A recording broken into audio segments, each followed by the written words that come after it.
You're listening to The Royally Made, a different kind of podcast helping you grow in power, purpose, and grace. Let's see what it really means to be a royal daughter. Do you ever feel tired of just being a woman? I know that's kind of a weird question, but sometimes it feels like the concept of what a woman is supposed to be kind of gets a little overwhelming and sometimes pretty confusing. And I don't know about you, but sometimes I just want to give up and go, I guess I'm not a woman. I guess I don't know what it means to be a woman. And I'm tired of trying. I'm tired of failing. Well, today I want to talk to you because I believe that we are never going to have true security until we find our identity, not in being a woman necessarily, but in something much more core to who we are. So let me explain. At this point, I think we all know that we have three parts to ourselves, right? We are a spirit, we have a soul, and we live in a body.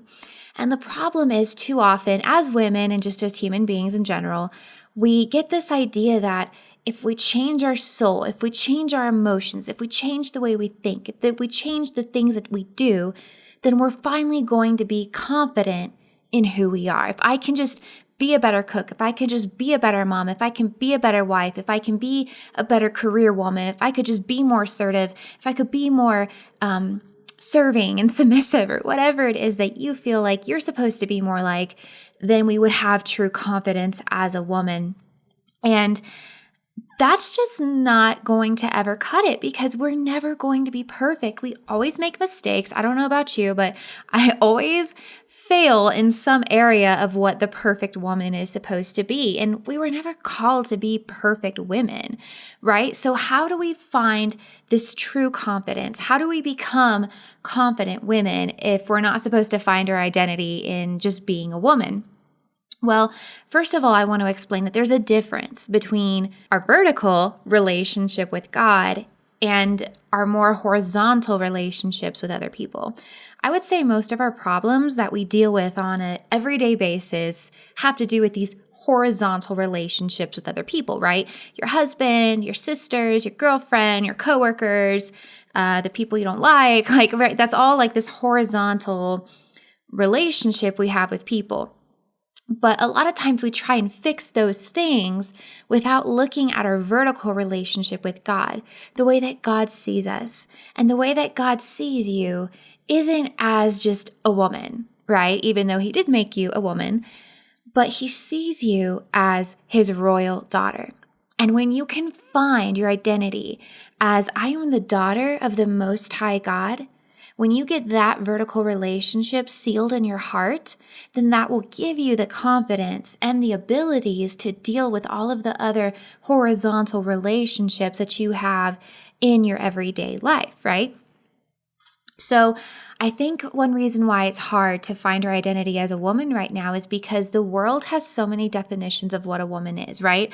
Most of the reason why or how the world portrays a woman is seductive, emotional, flighty, irrational, lustful, jealous, prideful, never making the right decisions, right? This is kind of like basically what I would think the world describes women as. Basically, every negative attribute that you could put to a person, that's how they describe women. But then you look at the church and it kind of looks like women are supposed to just serve and serve quietly, right? And so if you don't have that kind of personality or you don't have that kind of time, then you feel like you're failing as a woman, right?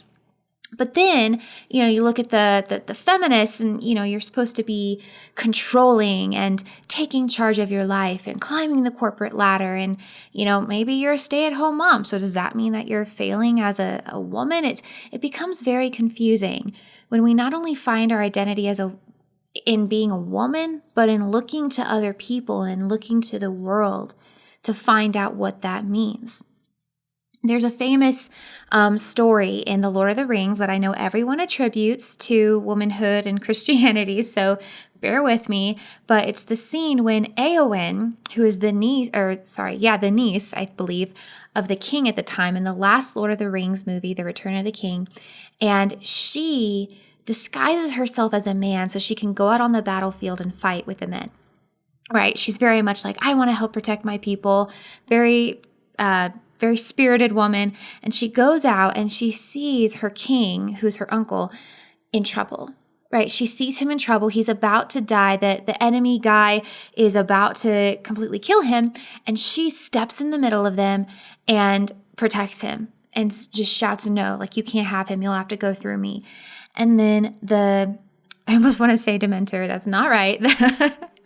The bad guy looks at her and says, fool, do you not know that no man can defeat me? And everyone knows this, but she looks back at him and says, but I am not a man. Takes off her helmet and then stabs him right in the face, I think. I'm not sure. Of course, she had some help. But so many times this story has been used as kind of a cliche for strong women. But I see a little bit more behind its words.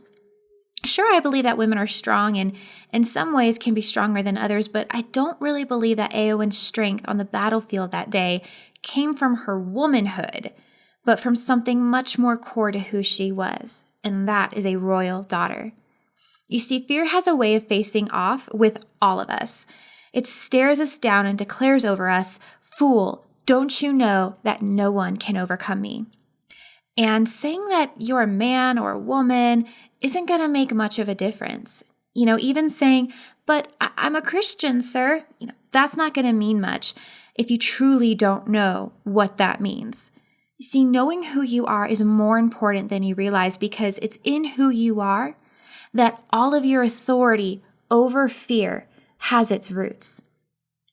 I don't think Eowyn was able to find her courage that day because she was a woman, right? There were plenty of women there who didn't do what she did. But Eowyn found her strength from being a daughter. And that is what I'm trying to help you see, is that your strength and your identity has to come from being a royal daughter.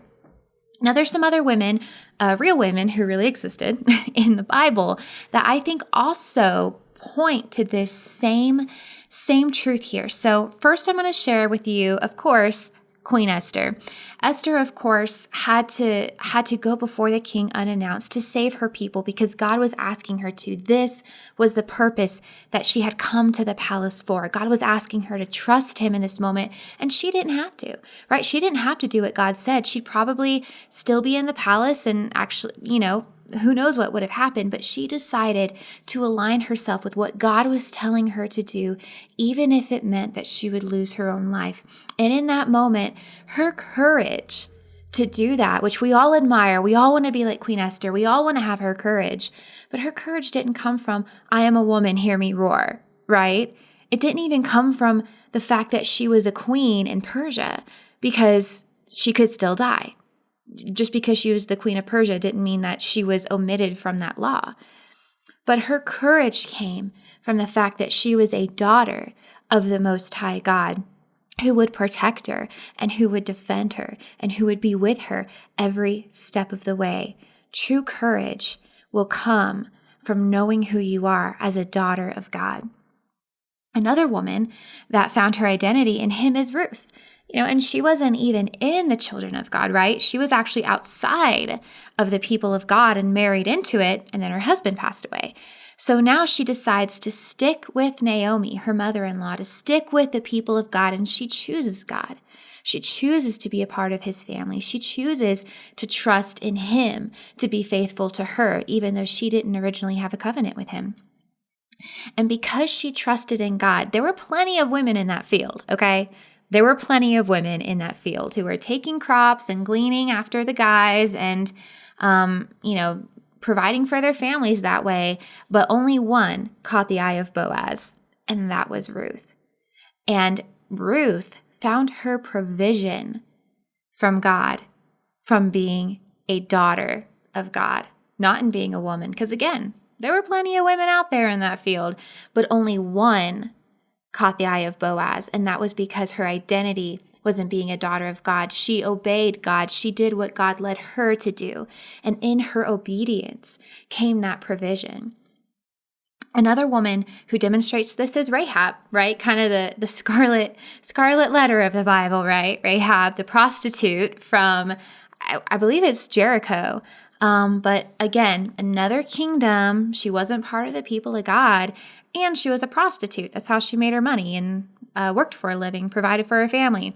But when the spies came to spy out the land, she turned away from her earthly king to align herself with what God is doing on the earth. And she chose, again, the people of God, and she chose to become a daughter of God. She chose to align herself with God and his plans. And because of that, her protection came from choosing to be a daughter of God, right? She was saved, her household was saved, and she became a part of the people of Israel. She became a part of the children of God.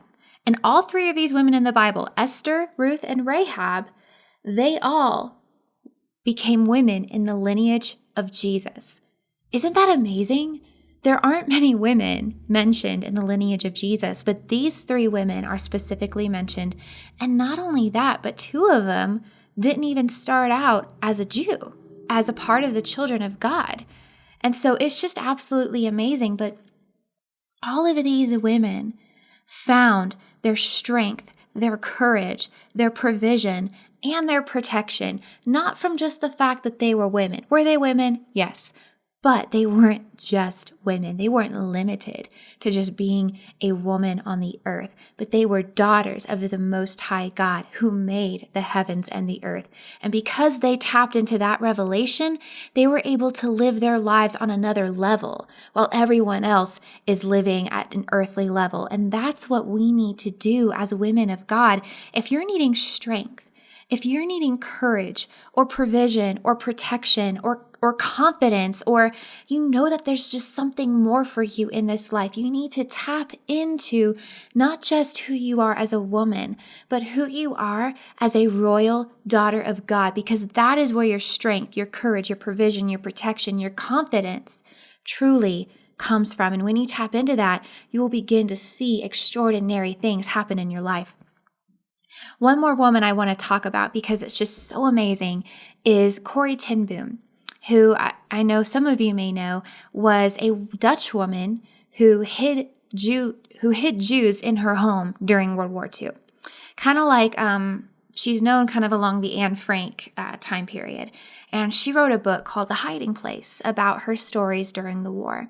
And I will say that this is one of my favorite books of all time, both the story and what happened in it, but also the way it was written. Corrie is one of the most amazing writers I've ever read in my life. So I will say that if you are wanting to read the book and you don't want me to spoil anything that happens in it, then you may want to save the rest of this episode for after you read the book, which I highly encourage that you do. But that was my email. I apologize. But anyway, if you're fine with a little bit of spoiler alerts, then keep listening. So in the book, The Hiding Place, Corrie talks about her time hiding Jews in her home, and then also about her time in Nazi prison camps.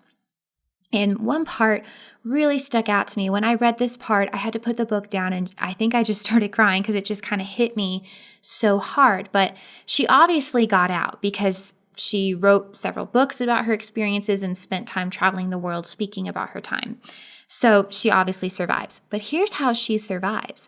When she's in one of several Nazi prison camps that she was in, she all of a sudden gets taken to a office, and she goes through the process, gets release papers, they get stamped, they get sent, and she literally leaves. Gets put on a train, kind of left for dead because she's not in good health.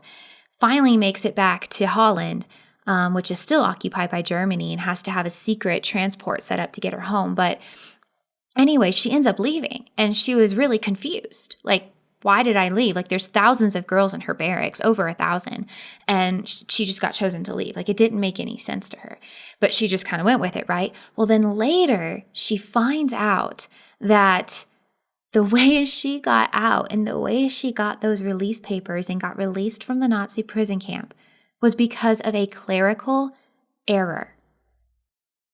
Isn't that amazing? An error. There was an error in the paperwork, and she got released. They didn't mean to send her off.